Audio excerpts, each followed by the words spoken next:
Hello and welcome back to my channel. हम लोग William Wordsworth की सीरीज़ कर रहे हैं। विलियम वर्ड्सवर्थ की सीरीज़ में आज एक और उनकी बहुत ही प्यारी सी पोयम द रेनबो माय या फिर माय हार्ट लीप्स अप, इस पोयम को जो है आज हम पढ़ेंगे। बहुत ही प्यारी पोयम है ये, बहुत ही छोटी सी पोयम है लेकिन बहुत कुछ हमें सिखा देती है। तो चलिए फिर स्टार्ट करते हैं माय हार्ट लीप्स अप और द रेनबो। ये पोएम कंपोज की थी 26 मार्च को 1802 और वो भी रात के समय, यानी कि विलियम वर्ड्सवर्थ ने जब ये पोएम लिखी थी तो उस समय जो रात का समय था 26 मार्च दिन था और 1802 ईयर था। बहुत ही छोटी सी ये पोएम है, लिरिक है ये जस्ट 9 लाइन्स, इसमें केवल 9 ही लाइन है और इसका सब टाइटल है माई हार्ट लिप्स अप। यही जो है माई हार्ट लिप्स अप ये इस पोएम की पहली लाइन भी है। ये पोएम पब्लिश हुई थी पोएम इन 2 वॉल्यूम्स में 1807 में जो आया था और इसके अगले दिन ही wrote the rainbow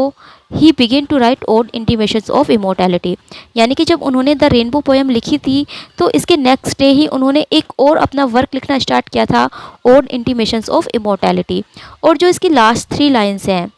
by heart lips up की, जो लास्ट की 3 लाइन है the child is father of the man, ये जो यहाँ से स्टार्ट होती है और लास्ट की जो 3 लाइन है, इनको जो है इन 3 लाइनों को विलियम वर्ड्सवर्थ ने अपनी इस पोएम में ओड वाली में इंटीमेशंस ऑफ इमोर्टैलिटी में एज एन एपिग्राफ यूज़ किया है। इसके जो एपिग्राफ उन्होंने लिखा था तो उसमें जो है इन्होंने माय हार्ट लिप्स अप की 3 लाइनों को लिखा है, the child is father of the man. तो चलिए फिर स्टार्ट करते हैं अपनी poem the rainbow by William Wordsworth. My heart leaps up when I behold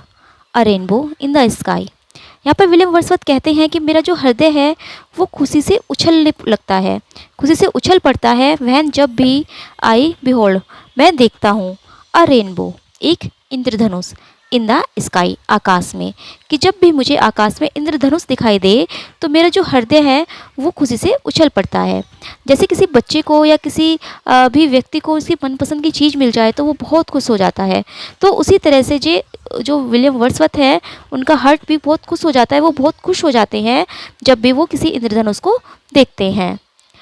so was it when my life began, और विलियम वर्ड्सवर्थ कहते हैं कि ये ऐसा आज नहीं है, यानी कि ये अभी से ऐसा नहीं है कि मैं इंद्रधनुष को देखकर खुश हो जाता हूँ, ये तब भी था जब मेरी लाइफ स्टार्ट ही हुई थी। इसका मतलब है कि जब मैं एक छोटा बच्चा था तब भी जो है मैं इंद्रधनुष को देखता था तो मैं बहुत खुश होता था।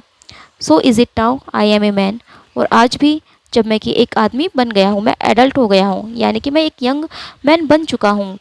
तो आज भी जब मैं रेनबो को देखता हूँ तो बहुत खुश होता हूँ। जब कोई बच्चा रेनबो को देखता है तो बहुत खुश होता है, ये एक नॉर्मल सी बात है,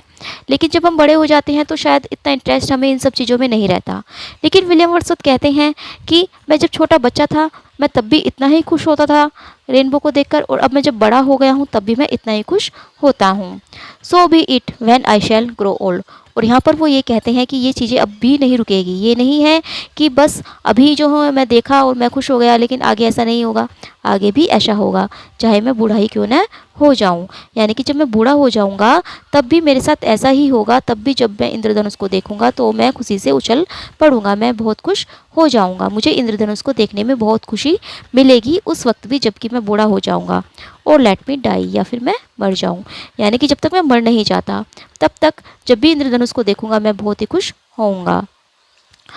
अब जो ये लाइन है the child is father of the man, I could wish my days to be bound each to each by natural piety, ये बहुत ही इंपॉर्टेंट लाइन है। और यही जो 3 लाइन है यही विलियम वर्ड्सवर्थ ने अपनी जो दूसरी पोएम लिखी थी इंटीमेशंस ऑफ इमोर्टैलिटी, तो उसमें जो है इन 3 लाइनों को उन्होंने अपना एज ए एपिग्राफ यूज़ किया है। तो देखते हैं यहाँ पर विलियम वर्ड्सवर्थ क्या कहते हैं। वो कहते हैं कि जो चाइल्ड होता है ना, जो बच्चा होता है is father of the man, वो इंसान का पिता होता है, क्योंकि कभी कभी जो है छोटा बच्चा हमें वो सिखा जाता है जो कि हमें बड़े बड़े इंसान भी नहीं सिखा पाते, क्योंकि जो छोटे बच्चे होते हैं ना उनका जो मन होता है वो बहुत ही प्योर होता है, बहुत ही साफ़ होता है, वो जो कोई भी मतलब बेईमानी झूठ ये सब चीज़ जो है उनके मन में नहीं होती, वो तो बिल्कुल साफ़ मन के होते हैं, वो हर बात को बिल्कुल क्लियर ही कह देते हैं, वो किसी से डरते नहीं हैं, वो कुछ छिपाते नहीं हैं। तो इसीलिए वो कहते हैं कि जो बच्चा होता है वो आदमी का पिता होता है, वो मैन को बहुत कुछ सिखा सकता है, क्योंकि जब इंसान बड़ा हो जाता है तो उसके अंदर जो है बहुत सारी गलत बातें भी आ जाती हैं, उसके अंदर जो है बेईमानी आने लगती है और वो कंपेयर करने लगता है अपने आप को दूसरों से, मतलब वो जितना समझदार होता चला जाता है उतना ही जो है वो एक तरह से इम्प्योर होता चला जाता है। लेकिन जो छोटा बच्चा होता है वो बिल्कुल प्योर होता है, क्योंकि उसके अंदर कोई भी गलत बातें उस टाइम नहीं आती जब वो छोटा बच्चा हो। तो इसलिए विलियम वर्ड्सवर्थ कहते हैं कि जो चाइल्ड है वो मैन का फादर होता है।